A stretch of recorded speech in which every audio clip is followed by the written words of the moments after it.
think Lee Nerve would probably babysat occasionally for me when I was an infant.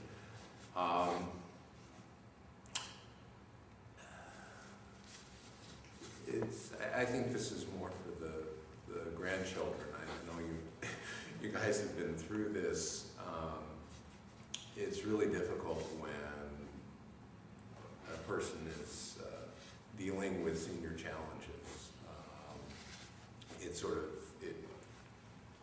You're so much in the present day, and it crowds out the memory, the understanding of who the person really was. It's not who the person was. It's where they come to at the end, but it's not the essence of who they are. So I just, in listening to some of the earlier remarks, I'm trying to think of what are the things that crystallizes my memory of Lee.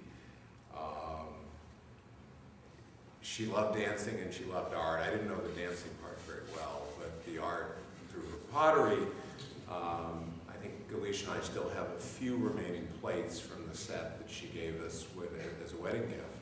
But what struck me is that a lot of her pottery is of dancers. We have a beautiful menorah that we've made that's been broken many times that we sort of painstakingly put back together because it's of sort of 8, 9 dancers, I guess, sort of wrapped around, and it's a really lovely piece. She was extremely creative. She said whatever was on her mind. She didn't care a great deal about what other people thought, she thought, except maybe Irv, and that was sometimes. I find it a little bit interesting, a little bit almost counterintuitive that as aesthetically gifted as she was also very interested in people. I don't think of her particularly as a nature person. I know that your grandfather would have liked to travel much more, and she liked to travel to places where she could see people she knew. When she would take pictures, she was interested in pictures of people she was with, and it's just an aspect of her. My parents, when they would come to visit, by the way, for those of you who don't know, my father and Irv were friends since grammar school in Chicago, since they were 6 and 7 years old. So the ties between our families go back close to a century now. And so when my parents would come to visit us, and they'd go off and have lunch with Lee and Irv, and there was always this debriefing afterwards of what at the restaurant they found in Mateo or Foster City to take my parents to. And it was pretty reliable choices. They rarely went wrong. I could trust them.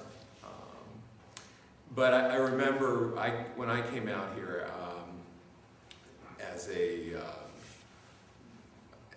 I was still in high school actually, and I was sort of making a West Coast trip on my own.